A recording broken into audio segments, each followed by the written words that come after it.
I was reading my Bible and came across Jude chapter 1 verse 7. And it made me sick. It really did. It made me sick in my stomach. Because I just thought, what if this is what's happening? And I'm going to read it to you. As Sodom and Gomorrah and the cities around them in a similar manner to these, having given themselves over to sexual immorality and gone after strange flesh, are set forth as an example, suffering the vengeance of eternal fire. God destroyed Sodom and Gomorrah with fire because of all the evil and the sexual immorality that was just, it had overtaken the cities. And they were set as an example for cities to come. And with everything going on in the news, all this, Diddy is all over the news. These different videos being made by stars around Christmas. KK, you know who she is. And movies being made that are mocking God. And it plainly says, God will not be mocked. And Galatians 6:7 says, "Do not be deceived. God is not mocked. For whatever a man sows, that he will also reap." God is not going to let the mockery keep going. He's not going to let the disobedience keep going. He destroys evil. And it's terrible when innocent people's lives are affected. It's terrible. But this is a sign, these are signs of the end times, because the world is so full of sin and evil. And we need to turn to God, because all of this stuff is just running rampant. It's getting worse.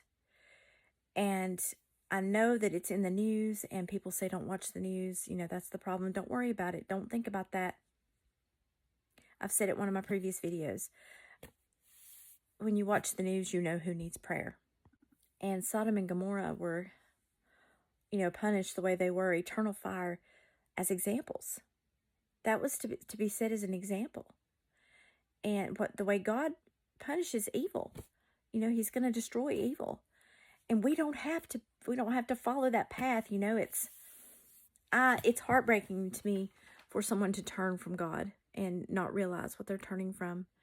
But it's even more heartbreaking that God loves us so much and we are turning him down. And all he wants is what's good for us. All he wants is for us to follow him, because the evil is destroying the world. We're destroying ourselves. Evil people who turn away from God are destroying themselves. They truly are. And like I said, I don't know that this is what's going on, but it seems it just falls right in place when I read the Bible. And, I've just read so many different verses, and this is signs of the end times. It is. And God's destroying evil in big ways. So, it all boils down to, we need to have our hearts right. We don't need to worry about, we need to spread the word, yes, but don't worry about somebody thinking you're crazy or somebody approving whether or not you follow God. You can't worry about that. You take care of yourself, take care of your soul, and then make sure that you tell everybody you can, so they'll have the choice, so they'll know, because, the end's getting closer. It really is. And sure, we don't know the exact day, but we know the time, and things are getting worse, and people are dying every single day without God. So you need to be ready. We need to be watching.